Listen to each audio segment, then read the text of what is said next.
എല്ലാ കൂട്ടുകാർക്കും ശുഭദിനം നേർന്നുകൊണ്ട് നമുക്ക് ഗീതുവിന്റെയും ഗോവിന്ദിന്റെ ഇന്നത്തെ നല്ലൊരു വിശേഷം കേട്ടാലോ. അങ്ങനെ ഇന്നത്തെ വിശേഷത്തില് അനാർക്കലി സത്യദാസിനെ ഫോൺ ചെയ്യുവാണ്. അങ്ങനെ ഫോൺ ചെയ്ത് കഴിയുമ്പോഴത്തേനും സത്യദാസ് കോൾ എടുത്തിട്ട് ഹലോ എന്ന് പറയാണ്. ഇത് കേട്ടപ്പോ അനാർക്കലി പറഞ്ഞു, നല്ല ഒന്നാം തന്നെ ഒരു ദിവസമായിട്ട് എന്താ സത്യദാസ ഇങ്ങനെയൊക്കെ, നിനക്ക് ഒരു വിശ്വാശംസ എങ്കിലും പറഞ്ഞുകൂടെന്ന് ചോദിക്കുകയാണ്. ഇത് കേട്ട് കഴിഞ്ഞപ്പം സത്യദാസ് ഒരു നിമിഷം ഒന്ന് ആലോചിച്ചിട്ട് പറഞ്ഞു, അതെ എനിക്ക് നല്ല സന്തോഷമായ വിഷയമൊന്നും അല്ല ഇതെന്ന് പറയണം. അതെന്താ അങ്ങനെ പറയാൻ കാരണം? എന്റെ കഷ്ടകാലം തുടങ്ങി തോന്നേ. അവളുണ്ടല്ലോ ആ വിജയലക്ഷ്മി, അവൾ അറക്കൽ കുടുംബത്തിലേക്ക് വന്നിട്ടുണ്ടെന്ന് പറയണേ. അറക്കൽ കുടുംബത്തിലേക്ക്? അതെ, അവൾ ഇവിടെ ഉണ്ട്. അവൾ ഈ വീട്ടിൽ നിന്ന് ഓടിക്കാതെ എനിക്കൊരു സന്തോഷം വരില്ല എന്ന് പറയണം. ഇത് കേട്ടപ്പോ അനാർക്കലി പറഞ്ഞു, ഇനിയിപ്പോ എന്ത് ചെയ്യും, എന്ത് ചെയ്യണമെന്ന് പോലും എനിക്ക് അറിയത്തില്ല. അവൾ ഇവിടെ ഉണ്ടെങ്കിൽ എന്റെ ദിനങ്ങൾ ഇവിടെ എണ്ണപ്പെട്ട് കഴിഞ്ഞെന്ന് പറയാം. അതിനു മുമ്പ് അവളെ ഇവിടുന്ന് എങ്ങനെയെങ്കിലും പറപ്പിക്കണം. ഇത് കേട്ടപ്പോ അനാർക്കലി പറഞ്ഞു, ഒരു കാര്യം ചെയ്യാം, എത്രയും പെട്ടെന്ന് അവളെ അവിടെ നിന്ന് കെട്ടുകെട്ടിക്കാൻ നോക്കാൻ പറയണം. ആഗ്രഹമില്ലാഞ്ഞിട്ടാണോ അനാർക്കലി? എന്റെ കള്ളത്തരങ്ങളെല്ലാം അവൾക്ക് അറിയാവുന്നതല്ലേ. അവൾ എന്തെങ്കിലും പറഞ്ഞിട്ടുണ്ടെങ്കിലോ പിന്നെ അതോടുകൂടി തീർന്നില്ലേന്ന് ചോദിക്കണം. അതൊക്കെ ശരി തന്നെയാ, പക്ഷെ ഒരു കാര്യമുണ്ട്, അവിടെ പിടിച്ചിരിക്കണം നിന്റെ ആവശ്യം കൂടെയാന്ന് പറയണം. അതൊക്കെ സമ്മതിച്ചു. അവള് വന്നോട് കൂടിയിട്ട് ഈ വീട് ആകെപ്പാടെ മാറിയിരിക്കുക. എല്ലാരും എപ്പോഴും അവളുടെ പുറകെ, ആ വിജയലക്ഷ്മിയുടെ പുറകെ. എന്തിനേറെ പറയുന്നു, രാധയ്ക്ക് പോലും ഇവിടെ സ്ഥാനമില്ലെന്ന് പറയണം. അനാർക്കലി പറഞ്ഞു, അത് മുമ്പേ ഇല്ലല്ലോ. അവരുടെ സ്വഭാവം വെച്ച് അവർക്ക് എവിടെ സ്ഥാനം കിട്ടാനാന്ന് ചോദിക്കുകയാണ്. ഇത് കേട്ടപ്പം സത്യാസ് പറഞ്ഞു, ഇതേ വേണ്ട അനാർക്കലി, ഒന്നുമല്ലെങ്കിൽ അവൾ എന്റെ ഭാര്യയല്ലേന്ന് ചോദിക്കുകയാണ്. ഇത് കേട്ടതും ഒരു നിമിഷം അനാർക്കലി ചിന്തിച്ചിട്ട് പറഞ്ഞു, കൂടുതലൊന്നും ഞാൻ പറയുന്നില്ല, എത്രയും പെട്ടെന്ന് തന്നെ അവളെ തുരത്താനുള്ള പണിപാടി നോക്കാൻ പറയണം. ഇത് കേട്ടതും ഒരു നിമിഷം സത്യാദാസ് ഒന്ന് ആലോചിച്ചു. പിന്നീട് അനാർക്കലി പറഞ്ഞു, ഏറ്റവും നല്ല മാർഗം എന്താണെന്നറിയോ? ആ മാർഗഴി അവളെ കൊണ്ടുവരുവാണെങ്കിൽ അവള് വഴി നമുക്ക് ഈ പറയുന്ന വിജയലക്ഷ്മിനെ ഒക്കെ തുരുത്താൻ പറ്റുമെന്ന് പറയണം. എല്ലാം നേടണമെങ്കിൽ അവൾ ഇങ്ങോട്ടേക്ക് വന്നേ മതിയാവുള്ളൂ പറയണം. സത്യാസ് പറഞ്ഞു, അത് വല്ലതും നടക്കുന്ന കാര്യമാണോന്ന് ചോദിക്കും. നടത്തണം, എങ്കിൽ മാത്രമേ കാര്യങ്ങളൊക്കെ മുന്നോട്ട് നീങ്ങുള്ളൂ എന്ന് പറയണം. ഈ സമയം മാർഗഴി ഓടുവാണ്. മാർഗഴിയുടെ പുറകെ നാട്ടിലുള്ള കുറെ ആൾക്കാർ ഓടുന്നുണ്ട്. നിക്കടെ കള്ളി എന്നൊക്കെ പറഞ്ഞിട്ട് ആ സമയത്ത് സൈക്കിളിൽ ഒരു ചേട്ടൻ അങ്ങോട്ട് വന്നേ. ആ ചേട്ടനെ ഉരുട്ടിയിട്ടിട്ട് മാർഗഴി ഓടുന്നേ. ഇത് ചേട്ടാ അവളെ പിടിക്കാൻ പറയാണ്. നിങ്ങളൊക്കെ എന്താ കാണിക്കണേ? ഒരു പെണ്ണിന്റെ പുറകെ ഇത്ര ആൾക്കാർ കൂടിച്ചാന്ന് ഓടുന്നോ? പാവം ഉണ്ട് കേട്ടോ, പാവം പെൺകുട്ടി എന്ന് പറയാം. പാവാ അവളാ, ഒരു നാടിനെ മൊത്തം പറ്റിച്ചിട്ട് ഓടുക. സ്വർണ്ണോ പണമൊക്കെ അടിച്ചു മാറ്റിയിട്ട് അവൾ ഓടുന്ന ഓട്ടമാന്ന് പറയണം. ആണോ? അവന്മാര് പറയോടി. പക്ഷെ എന്ത് ചെയ്യാനാ, മാർഗഴിയുടെ മുന്നിൽ പിടിച്ചിരിക്കാനായിട്ട് അവർക്ക് പറ്റിയില്ല. മാർഗഴി എന്ത് ചെയ്യണം, കുറെ ദൂരം അങ്ങോട്ട് ഓടി. അപ്പോഴേക്കും പുറകെ വേറെ 2-3 പേരും കൂടെ വന്നു. പിന്നീട് മാർഗഴി തിരിഞ്ഞു നിൽക്കുകയാണ്. അവന്മാരോട് ചോദിച്ചു, എന്തിയേ ആ പുറകെ ഓടി വന്നാൽ എന്തെന്ന് ചോദിക്കാം. അവര് പകുതി ആയപ്പോഴത്തേനും നിന്നു പോയെന്ന് പറയാം. അല്ലെ നമ്മളെ തോൽപ്പിക്കാനായിട്ട് അവന്മാരെ കൊണ്ട് സാധിക്കുമെന്ന് ചോദിക്കുകയാണ്. പിന്നീട് മാർഗഴി പറഞ്ഞു, എടുക്ക, കയ്യിലുള്ളതൊക്കെ ഇങ്ങ് എടുക്കാൻ പറയണം. അങ്ങനെ അടിച്ചു മാറ്റിയ വസ്തുക്കളൊക്കെ അവന്മാരെടുത്ത് കൊടുക്കുകയാണ്. പേഴ്സും അങ്ങനെ കുറച്ച് പണവും കാര്യങ്ങളൊക്കെ ഉണ്ട്. ഇത്രേ ഉള്ളോന്ന് ചോദിക്കണം. അതെ ഇത്രേ ഉള്ളൂ, സത്യം പറ ഇത്രേ ഉള്ളോന്ന് ചോദിക്കണം. അപ്പോഴത്തേനും അവന്മാര് പരസ്പരം നോക്കി. പിന്നീട് മാർഗഴി എന്ത് ചെയ്യണം, ചെന്നിട്ട് എല്ലാവരുടെയും മുഖത്തൂടെ അങ്ങോട്ടും ഇങ്ങോട്ടും നോക്കുകയാണ്. ഒരു കള്ള ലക്ഷണം മാർഗഴിക്ക് തോന്നി.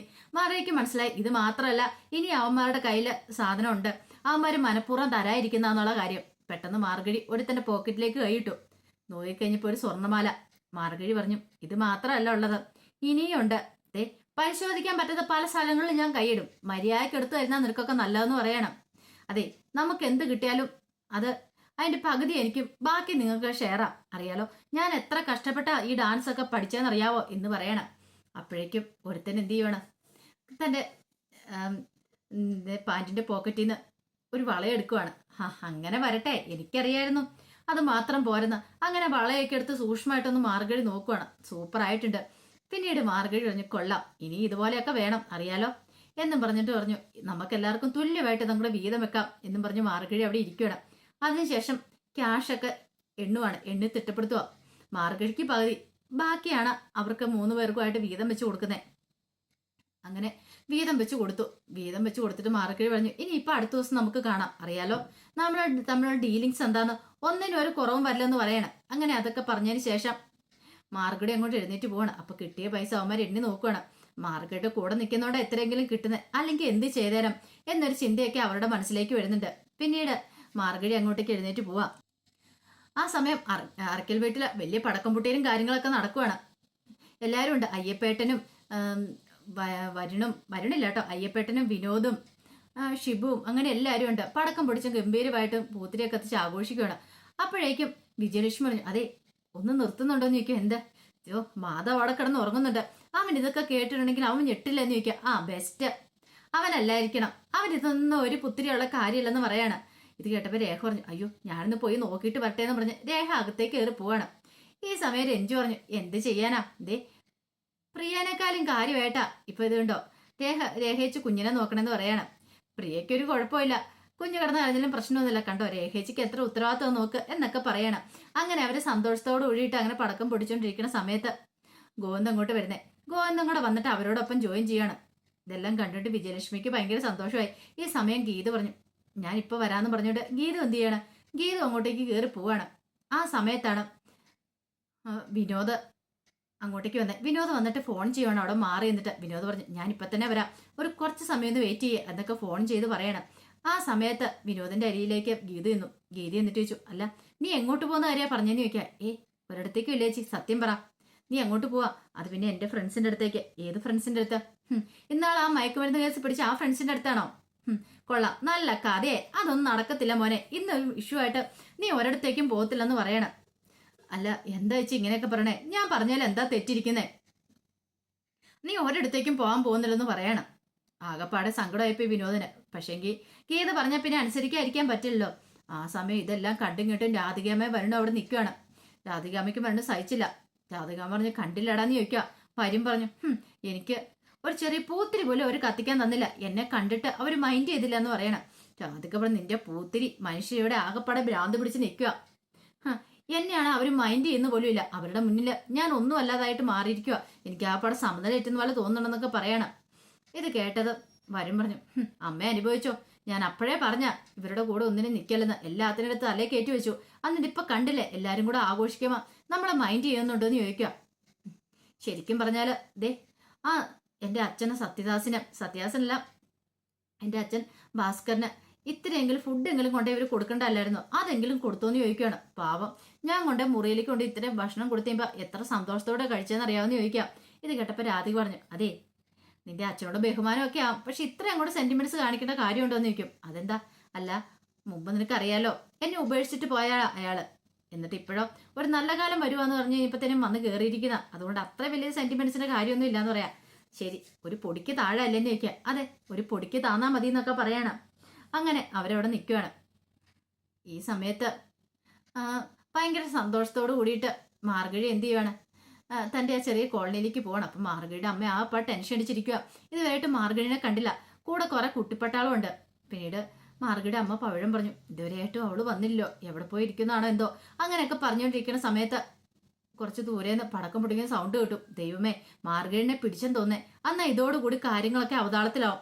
ഇന്നത്തോടുകൂടി കാര്യം തീരും. ഇനിയിപ്പോൾ എന്ത് ചെയ്യണം? പോലീസ് അവളെ പിടിച്ചോണ്ട് പോയി കാണുമായിരിക്കും. അതിന് സന്തോഷം കൊണ്ട് അവർ പടക്കം പൊടിച്ച് ആഘോഷിക്കുന്നതായിരിക്കും ആ നാട്ടുകാര് തണ്ണീക്കരക്കാര്. ഇനിയിപ്പോൾ എന്ത് ചെയ്യുമെന്ന് ചോദിക്കുകയാണ്. അപ്പോഴേക്കാണ് ഒരു പയ്യൻ പറയുന്നത് എങ്ങ് നോക്ക്, അതാരാന്ന് നോക്കാൻ പറയണം. അങ്ങനെ നോക്കി കഴിയുമ്പോഴത്തേനും കാണുന്ന മാർഗഴി അങ്ങോട്ടേക്ക് ഓടി വരുന്നതാണ്. അതേ മോളാണല്ലോ എന്ന് പറഞ്ഞിട്ട് തവഴ ഓടിച്ചെന്ന് അവളെ കെട്ടിപ്പിടിക്കുകയാണ്. കുറച്ച് സമയത്തിന് നെഞ്ചിനകത്ത് തീയായിരുന്നു, മോളെ കണ്ടില്ലോ എന്ന് ഓർത്തിട്ട് ഇപ്പോഴൊരു സമാധാനം വന്നേന്ന് പറയണം. അമ്മ എന്തിനാ ടെൻഷൻ അടിക്കണേ? ഞാനല്ലേ ഇങ്ങോട്ടേക്ക് വന്നേ, അപ്പൊ ഇതായിരുന്നു നിന്റെ സർപ്രൈസ് അല്ലേന്ന് ചോദിക്കണം. അതെ സർപ്രൈസ് ഇത് തന്നെയായിരുന്നു, മനസ്സിലായില്ലേന്ന് ചോദിക്കാം. ഇപ്പൊ അമ്മയ്ക്ക് സന്തോഷമായോ? പിന്നെ ഒന്ന് പൊക്കോണം അവിടുന്ന്, പടക്കം പൊട്ടിച്ചല്ലേ മനുഷ്യനെ സർപ്രൈസ് ആയിരുന്നെന്ന് ചോദിക്കാം. ഇത് കേട്ടതും മാർഗഴി ഒഴിഞ്ഞു. പിന്നെ എങ്ങനെ തരണം എന്നും പറഞ്ഞിട്ട് പവിഴത്തെ കെട്ടിപ്പിടിച്ചൊരു ഉമ്മയൊക്കെ കൊടുക്കുകയാണ്. പവിഴത്തിന് ഭയങ്കര സന്തോഷമായി. അങ്ങനെ അവരങ്ങോട്ട് വിഷു അടിച്ചുപൊളിച്ച് ആഘോഷിക്കുകയാണ്. പടക്കം പൊട്ടിച്ചും പൂത്തിരിയും കമ്പത്തിരിയും എല്ലാം കത്തിച്ചും. മാർഗഴിയാണെങ്കിൽ അവർ ആ കൊച്ചു കുട്ടികളോടൊപ്പം അവിടെ കിടന്ന് ഡാൻസ് കളിക്കുകയും പാട്ട് പാടുകയും ഭയങ്കര എൻജോയ്മെന്റിലായിരുന്നു. പിന്നീട് കാണിക്കുന്ന ആകപ്പാടെ തകർന്ന് തരിപ്പണമായിട്ട് നിൽക്കുകയാണ് രാധിക. രാധികയ്ക്ക് എന്ത് ചെയ്യണമെന്ന് നടത്തില്ല. പഴം ചെന്നിട്ട് പറഞ്ഞു അമ്മ എന്തിനാ ഇങ്ങനെ സങ്കടപ്പെട്ട് നിൽക്കണേന്ന് ചോദിക്കാം. എടാ മോനെ നല്ലൊരു വിഷു ആയിട്ട് ഗോവന്ദനം മൈൻഡ് പോലും ചെയ്യുന്നില്ല എന്ന് പറയണം. ഫുഡ് കഴിച്ചോന്ന് പോലും ചോദിക്കുന്നില്ല. എന്റെ അവസ്ഥ എനിക്കല്ലേ അറിയണമെന്ന് ചോദിക്കാം. എന്റെ അമ്മ ഇങ്ങനെ വിഷമിച്ചിട്ട് കാര്യമില്ല, എല്ലാ കാര്യത്തിനും നമുക്കൊരു തീരുമാനം ഉണ്ടാക്കാന്ന് പറയാം. നീ തീരുമാനം ഉണ്ടാക്കുമെന്ന് പറയുന്നല്ലാതെ എന്തേലും തീരുമാനം ഉണ്ടാക്കുന്നുണ്ടോ? ഇല്ലല്ലോ, വെറുതെ പറയാന്ന് മാത്രം, എന്നെ കൊണ്ട് കൂടുതലൊന്നും പറയിപ്പിക്കില്ല എന്നൊക്കെ പറഞ്ഞ് അങ്ങോട്ട് ദേഷ്യപ്പെടുവാണ്. ഇത് കേട്ട മരം പറഞ്ഞു അമ്മയുടെ പറച്ചിൽ കേട്ടാ തോന്നുമല്ലോ ഞാൻ എന്തോ ചെയ്തിട്ടാന്ന്. ഇത് അമ്മയോട് നിന്നിട്ടുണ്ടെങ്കിൽ അമ്മയുടെ അടുത്ത് നിന്ന് എനിക്ക് ഭ്രാന്ത് പിടിക്കുമെന്ന് പറഞ്ഞോണ്ട് വരണം അങ്ങോട്ടേക്ക് കയറി പോവാണ്. ഈ സമയം ആകപ്പാടെ വിഷമിച്ചവിടെ രാധിക നിൽക്കുകയാണ്. പിന്നീട് ഗീതവും ഗോവിന്ദും വിജയലക്ഷ്മിയോട് സംസാരിച്ചുകൊണ്ടിരിക്കുകയാണ്. അങ്ങനെ സംസാരിച്ചുകൊണ്ടിരിക്കുന്ന സമയത്ത് വിജയലക്ഷ്മി പറഞ്ഞു ഇങ്ങനത്തെ ഒരു വിഷു കുറെ കാലങ്ങൾക്ക് ശേഷം ആഘോഷിക്കുന്നേ, ഒത്തിരി സന്തോഷമായെന്ന് പറയാണ്. സന്തോഷമുള്ള ഒരു വിഷു ആഘോഷിച്ചിട്ട് കാലങ്ങളേറെയായെന്ന് പറയാം. ഇത് കേട്ടപ്പോൾ ഗോവിന്ദ് പറഞ്ഞു ആവായിരുന്നല്ലോ, ഇവിടെ ഉണ്ടായിരുന്ന നാളുകളിൽ നല്ല സന്തോഷത്തോട് വിട്ടല്ലേ വിഷു ആഘോഷിച്ചെന്ന് ചോദിക്കണം. ഇത് കേട്ടപ്പം ഒരു നിമിഷം ആലോചിച്ചിട്ട് വിജയലക്ഷ്മി പറഞ്ഞു, അല്ല ഈ കുടുംബത്തിലുണ്ടായിരുന്ന സമയത്ത് ഞാൻ സന്തോഷത്തോടെ ആയിരുന്നു, നിന്നോട് ആരാ പറഞ്ഞെന്ന് ചോദിക്കുകയാണ്. അത് കേട്ടതും ഗോവിന്ദനും വല്ലാത്തൊരു ഞെട്ടുണ്ടായി. ഗോവിന്ദന്ന് വിജയലക്ഷ്മിനെ നോക്കുവാണ്. പിന്നീട് വിജയലക്ഷ്മി, നിനക്കറിയാവോ, മുമ്പ് നീ എൻ്റെ കാൽച്ചുവട്ടിൽ ഇങ്ങനെ വന്നിരിക്കുന്ന സമയത്ത് നിന്റെ തലയെടുത്ത് ഞാൻ മടിയിലേക്ക് വെച്ചിട്ട് ഇങ്ങനെ മസാജ് ചെയ്ത് കൊടുത്തോണ്ടിരിക്കും, തലയും കൊണ്ടുപോയി ഞാൻ മസാജ് ചെയ്യാന്ന് പറയണേ. വേണ്ട എന്ന് പറയണം. എന്താ അമ്മയ്ക്ക് വയ്യായിരിക്കുന്നല്ലേ, അമ്മ ഇപ്പം മസാജ് ചെയ്യാനൊന്നും വരണ്ടെന്ന് പറയണം. ആ സമയം രാധിക അങ്ങോട്ടേക്ക് വന്നേ. ഗീതു ശ്രദ്ധിച്ചു. അങ്ങനെയാണ് രാധികാമ്മയ്ക്ക് ഇട്ട് പണി കൊടുത്തിട്ട് തന്നെ കാര്യം. പിന്നീട് എന്ത് ചെയ്യണം, ഗോവിന്ദനെ തല പിടിച്ച് വിജയലക്ഷ്മി മടിയിലേക്ക് വെച്ചിട്ട് പറഞ്ഞു, അതെ അമ്മ ഇങ്ങോട്ട് മസാജ് ചെയ്തോ, കണ്ണെണ്ണം മര്യാദയ്ക്ക് ഇരിക്കാൻ പറയണം. അങ്ങനെ മസാജ് ചെയ്ത് കൊടുക്കുക. ഇത് കണ്ടപ്പോൾ രാധികയ്ക്ക് അങ്ങോട്ട് സഹിച്ചില്ല, വല്ലാത്ത സങ്കടവും ദേഷ്യമായിപ്പോയി. രാധിക എന്ത് ചെയ്യണം, ദേഷ്യപ്പെട്ട അകത്തേക്ക് അങ്ങോട്ട് കയറിപ്പോവുക. ഗീതിന് ഭയങ്കര സന്തോഷമായി. അത് കണ്ടു കഴിഞ്ഞപ്പോൾ തന്നെ രാധികാമ്മയ്ക്ക് ഇട്ടൊരു പണി കൊടുക്കാൻ പറ്റില്ലോ. അപ്പോഴേക്കാണ് രഞ്ജു അങ്ങോട്ടേക്ക് വരുന്നത്. രഞ്ജു വന്നിട്ട് ചോദിച്ചു, അല്ല എന്ത് പറ്റി, എല്ലാവരും കൂടെ ഒരു ഗൂഢാലോചനയാണല്ലോ. എന്ത് ഗൂഢാലോചന? ഒന്നുമില്ലാന്ന് പറയണം. ഈ സമയത്ത് സത്യദാസ് അവിടെ നിന്ന് എത്തി നോക്കുവാണ്.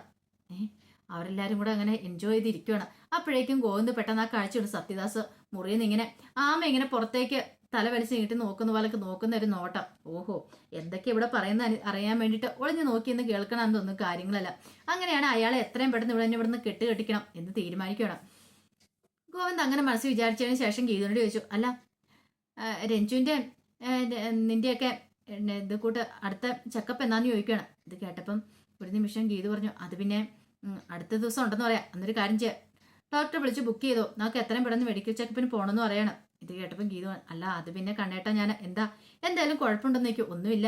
ഈ സമയം രഞ്ജു ചോദിച്ചു, അല്ല രേഖേച്ചനെ കൊണ്ടുപോകുന്നില്ല നിൽക്കും, രേഖയുടെ കാര്യങ്ങളൊക്കെ വഴി നോക്കുന്നുണ്ടല്ലോ, അവൻ നോക്കിക്കോളും, ആ കാര്യത്തിൽ ഒരു പേടി വേണ്ട, നിങ്ങൾ രണ്ടുപേരും ഞാൻ കൊണ്ടുപോയിക്കോളാന്ന് പറയാം. ഈ സമയം എന്തും മറുപടി പറയണമെന്ന് ഗീതുവിന് അറിയില്ലായിരുന്നു. കാരണം മെഡിക്കൽ ചെക്കപ്പിനെന്നും പറഞ്ഞ് വിളിച്ചുകൊണ്ട് പോകുന്നേ ആ ബ്ലഡ് സാമ്പിളും കൂടെ എടുക്കാനായിട്ടാണ്. അങ്ങനെ ബ്ലഡ് സാമ്പിൾ എടുത്താലോ സത്യാസിന്റെ മകളല്ല രഞ്ജു എന്നുള്ള കാര്യം പുറത്തറിയുള്ളൂ. അപ്പൊ അതിന് വേണ്ടിയുള്ള തത്രപ്പാടുകളാണ് ഗോവിന്ദ് നടത്തുന്നത്. അതൊക്കെ ഓർത്ത് കഴിഞ്ഞപ്പോൾ ഭയങ്കര ടെൻഷനായിപ്പോയി. എന്ത് ചെയ്യണം, എങ്ങനെ രഞ്ജുവിനെ ഒന്ന് രക്ഷിക്കാൻ പറ്റും? അല്ലെങ്കിൽ അനാർക്കിലയുടെ മോളാന്നുള്ള കാര്യം അറിഞ്ഞിട്ടുണ്ടെങ്കിൽ കണ്ണേട്ടം വെറുതെ ഇരിക്കില്ല, അവളെ കൊന്നു കളയുന്ന വരെ അറിയാം. അപ്പൊ ആ ഒരു ടെൻഷൻ ഗീതു ഇരിക്കുകയാണ്. അപ്പൊ അതിന്റെ വിശേഷങ്ങളെന്നൊക്കെ നമ്മളിന്ന് കാണുന്നത്. ഇതിന്റെ ബാക്കി വിശേഷങ്ങളുമായിട്ട് വൈകുന്നേരത്തെ പ്രമോയി വരാട്ടോ. ഒരിക്കൽ കൂടി എല്ലാവർക്കും ശുഭദിനം നേർന്നുകൊണ്ട് നിർത്തുന്നു. നന്ദി.